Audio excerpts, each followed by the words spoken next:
Giovedì 21 novembre, San Rufo. È il 325° giorno dall'inizio dell'anno, ne mancano 40 al termine. Il sole sorge alle 7:17 e tramonta alle 16:36. La luna si leva a mezzanotte e 37 e tramonta alle 14:16.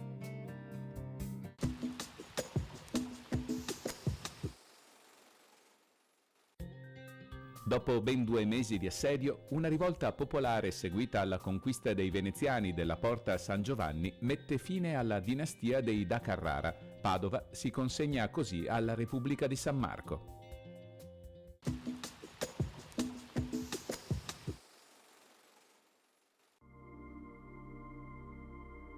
Le previsioni per domani.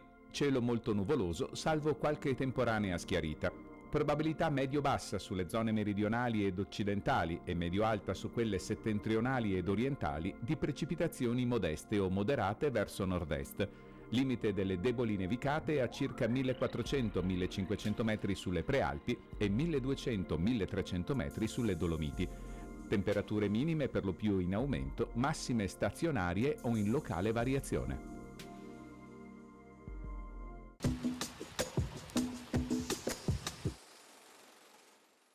Refrontolo è una località collinare, posta in quella verdeggiante zona panoramica fra Pieve di Soligo e San Pietro di Feletto. Questo luogo quieto e felice, custodito fra i boschi e costellato di vigneti, ospita un antico mulino d'acqua. È il secolare molinetto della Croda.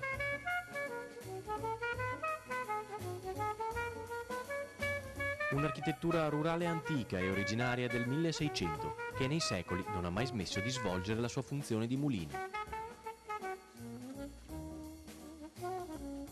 Anche oggi come un tempo, infatti, grazie all'opera di restauro da parte del comune di Refrontolo, la grande ruota in legno continua a girare in tutti i suoi ingranaggi. Al visitatore di passaggio al mulinetto sarà possibile osservare persino la macina interna che nel suo incessante macchinare macina il suo gran turco per produrre quella preziosa farina che nelle nostre tavole è conosciuta come poenta veneta. Un mulino prodigioso e ben conservato nel tempo nonostante i numerosi rimaneggiamenti, al quale oggi possiamo guardare con occhi diversi, non più solo nel suo ruolo produttivo, ma come un gioiello di architettura rurale, incastonato nella nuda roccia, la Croda appunto. Una costruzione in armonia e simbiosi con la natura, dove la spinta delle acque e della spettacolare cascata è ancora la forza che fa girare la ruota. Un piccolo mulino, ma anche un grande patrimonio culturale ed etnografico sulla cultura popolare della Marca e del Veneto.